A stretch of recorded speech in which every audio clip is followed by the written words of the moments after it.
असणार आहे. एकच विनर फक्त मला सांगा आता कोण असणार आहे. म्हणजे आरबी असणार आहे तर आरबी लिहा फक्त एक, आणि तेही लिहिताना ना शॉर्ट फॉर्म लिहा. विकासचं, तन्वीचं, काय मी कोलतेचं टी व्ही लिहा, I mean T K sorry.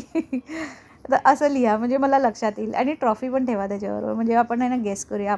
मला बघा आपल्याला सगळ्यांनाच माहिती आहे आरबीच होणार आहे, आरबीच होणार आहे. सांगते का मी तुम्हाला.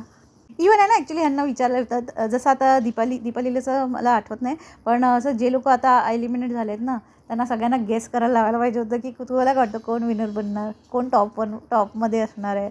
सगळे लोक, मी सांगते की सगळे लोक आरबी बोलणार, सगळे लोक. त्याच्याबद्दल ना नेगेटिव्ह नाहीच आहे. आणि इकडे जेव्हा अनुश्री गेली ना त्याच्यानंतर विशाल आणि राकेशमध्ये थोडंसं मला पॅचअप थोडंसं वाटतं की ज्या पद्धतीने त्या दोघांनी एकमेकांना हँडशेक केला, होपफुली त्यांच्यामध्ये जे काही मिसअंडरस्टँडिंग्स असतील ते क्लिअर होऊन जाऊ आहे ना का.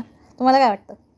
ते पण पुन्हा असे एकत्र यायला पाहिजे की हां असं काय, आता आमचे जे काही मतभेद होते ते बिग बॉसमध्येच होते आणि ते सोडले आम्ही, असं काहीतरी व्हायला पाहिजे. आणि होईल ते, डोंट वरी अबाउट इट. अशाच साऱ्या व्हिडिओसाठी do subscribe to our channel Badgujar Leela. Thank you.